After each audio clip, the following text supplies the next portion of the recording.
જૂનાગઢ માંગરોળ પંથકમાં વાતાવરણમાં ફરી એકવાર પલટો આવ્યો છે અને વરસાદી વાતાવરણ સર્જાયું છે, જેથી ખેડૂતોમાં ચિંતા વધી છે। સિઝનમાં 7 વખત 3 નંબરના સિગ્નલો લાગ્યા, જેથી માછીમારોને 7 વખત દરિયામાંથી પરત ફરવા મજબૂર થયા છે। એક વખતના 1.5 લાખ જેટલા ડીઝલ માછીમારોને મજૂરી સહિત એક જ ટ્રીપમાં લાખોનું નુકસાન, તો 7 વખત પરત ફરતા માછીમારોની ઉપર લાખોનું દેવું થયું છે। અને હાલ પણ 3 નંબરનું સિગ્નલ હોવાથી જેટી ઉપર બોટો પવનના કારણે અંદરોઅંદર ટકરાઈ લાખોની નુકસાની છતાં સરકારના પેટનું પાણી પણ હલતું નથી। જેમ ખેડૂતોને સહાય આપવા તાત્કાલિક સરકારે નિર્ણય કર્યો, તેમ માછીમારોને સહાય ચૂકવવા માછીમારોએ કરી છે માંગ।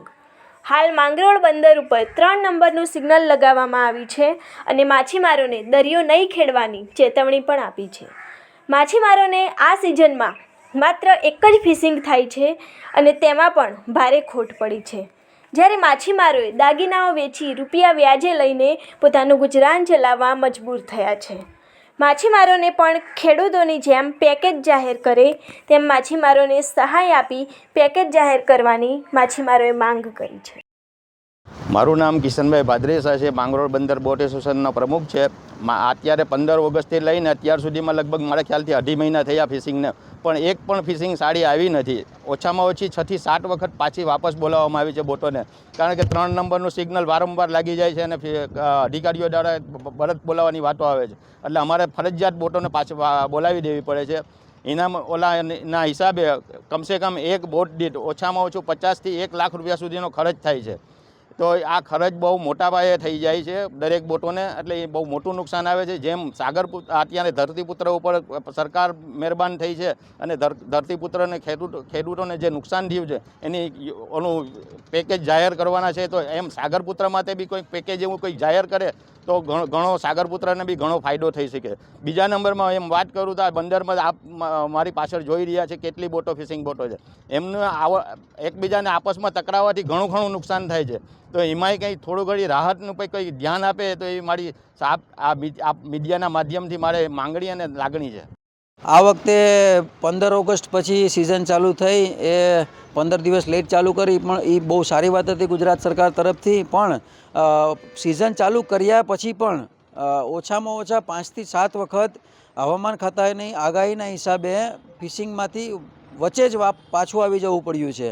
3 નંબરનું સિગ્નલ લગભગ 5 થી 7 વખત લગાડવામાં આવેલું છે, એટલે બોટ પાછી બોલાવવામાં આવી છે, હોડીઓ પાછી બોલાવવામાં આવી છે। આ એક વખત જ્યારે ફિશિંગમાં જાય અને પાછી બોલાવે તો વચ્ચે આવી જવા માટેનો મિનિમમ ડીઝલનો ખર્ચો 50,000 થી લાખ રૂપિયા વચ્ચેનો લાગે છે બોટવાળાને, એક બોટ દીઠ। તો આપ જોઈ શકો છો એમ આજે બંદરમાં ક્યાંય જગ્યા છે નહીં, દરેક ગુજરાતના બંદરોમાં બધી બોટો પરત બોલાવી લેવામાં આવી છે, બધી હોડીઓ પરત બોલાવી લેવામાં આવી છે।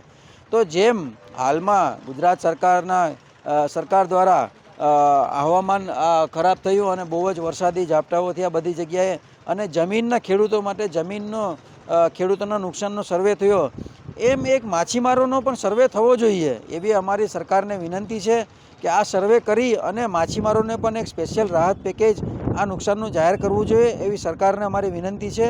અને સરકારે આ વખતે જે આ નુકસાન બહુ મોટું થયું છે, દરેક બંદરો ઉપર ખૂબ જ મોટું નુકસાન થયું છે, તો એમાં સરકારે માછીમારોની પડખે ઊભવું જોઈએ એવી અમારી માછીમારોની એકદમ હૃદયથી લાગણી છે સરકાર સામે।